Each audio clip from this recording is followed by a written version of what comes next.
Top of the Spectrum News. Welcome to Top of the Spectrum News. I'm Jennifer Allen, the creator of Asperger's 101. And I'm Samuel Allen, Jennifer Allen's son. I have Asperger's syndrome, and we're here to help. Yes, we are. And our topic today is Asperger's syndrome in college. And what are some of the tips or tricks that you can do to be able to keep somebody with Asperger's in college? It's really, really tough. I think the statistics are really staggering at 80% that students with Asperger's syndrome or high-functioning autism never make it to higher level education, much less are able to stay in. It's very, very few who do. So there has got to be some sort of tricks out there to where you can stay through, or at least some, probably tricks isn't the right word, but there's probably some good methods to where you can. And Sam is currently enrolled in a area college, and you have your goals of staying through. What has kept you staying this long? Well, one thing is that unlike high school, which goes about, high school is kind of like a 9-to-5 job. It goes all day and it goes 5 days a week. But with college, you can choose your own pace. You can,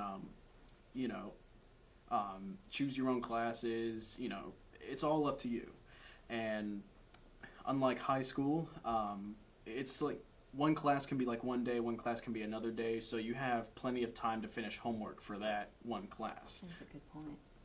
That's a good point, and you've done really well with that. However, if you're looking at attending a university away from home, well, we have the most wonderful expert with us today, Dr. Mark Ellison with Marshall University.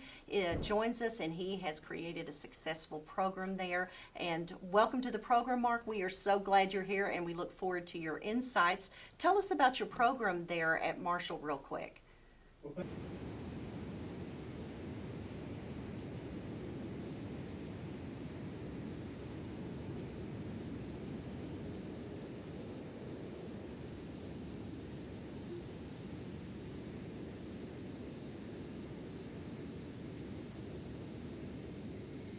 Well, I think there are some things to prepare for ahead of time. And if I would lump those in this semester, and in the course of the 12 years that it's existed, has supported well into the 100 of students.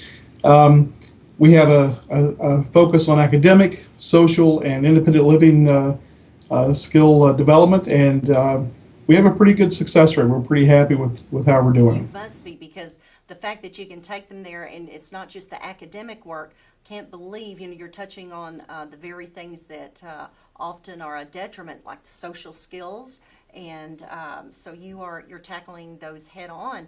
What are some of the means that we could all learn from that you do there at Marshall that could help ensure success at college? Well, I think there are some things to prepare for ahead of time, and if I would lump those into the pre-transition and the post-transition, before you go to college, you really need some practical on-campus experience, and that can be as simple as taking tours of universities.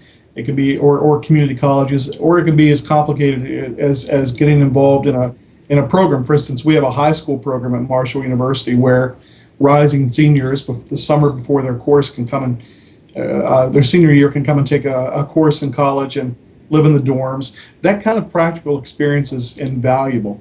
I think once you come to college in that post-transition piece, you really need, I think, to be successful. And I like the idea of, you said tricks. Sometimes there are gimmicky things that can be helpful. For instance, visual charts are wonderful. Any kind of visual kind of a chart or tip can be helpful. Charts, calendars, checklists, and a lot of technology that students use today, which I'm not very good at, but they're good at, like using smartphone alarms, and those things can be helpful. And I know in our program, the professionals who interact with students use those kinds of things on a daily basis. Those are fabulous. I know, I hadn't even thought about that, but I know, Sam, you use your smartphone a lot. Oh yes, I do. You do. It's like reminders and keep everything together. Yeah, and I also use if I'm wanting to like set up reminders for like when homework is due, I don't really use the calendar on my smartphone. I actually tend to prefer an actual planner with, made of paper, obviously. I can just write down when my homework is due on, what day, and then I can find out, when I could do my homework, and, everything's very organized, and that's just how I like it. It kind of helps you keep everything on track, which you do have that excellent follow through. And I guess, Mark, that's another thing to look at is that it's probably individualized, right? Probably every one of your students, needs something a little different. It is individualized for sure in terms of how the strategies are carried out. But I would have to say, though, that there are a couple of things that I think are universal. Number one, and first and foremost, is being involved in the community and feeling safe and comfortable in that community. In higher ed, that's a significant issue going right now. They want people to feel part of the community so that they'll stay longer. But with the students with Asperger's syndrome, I think it's even more vital to really help those relationships build. Our program spends a significant amount of time helping students get involved in building peer relationships, building relationships with students. It's a significant part of what we're doing. It's a must. You have to find somebody that, whether it's a service there on a campus that they can go to, one friend, just somebody that they can go to, I think would make all the difference between success and dropout. Absolutely. Is there anything else that you can leave us with? Because unfortunately we're out of time for this segment. It's such an important topic. But when someone is considering, and you had gone over the things to do prior to going to college and the things that you can do during college, but to keep it going all the way through the other side, it doesn't always have to be just in 4 years. Oftentimes, like I think Sam's plan is going to be a 5 or 6 year plan. But whatever it takes, is there a suggestion that you can give us, another one, just one more tidbit, when considering going to college with Asperger's to make it last? Well, I think my suggestion is probably be a controversial one, so I'm going to say it this way: give considerable thought to the topic of disclosure. I think that the disclosure, and from my perspective at our university, is a positive thing. But I know that creates a significant amount of stress for folks. It's a real challenge, and often people don't disclose until after perhaps they should have, and there's an issue at hand. I think it's something to be thinking about early before you arrive, and how you're going to do it has to be well planned out. But it's something to really be considering before you need to consider.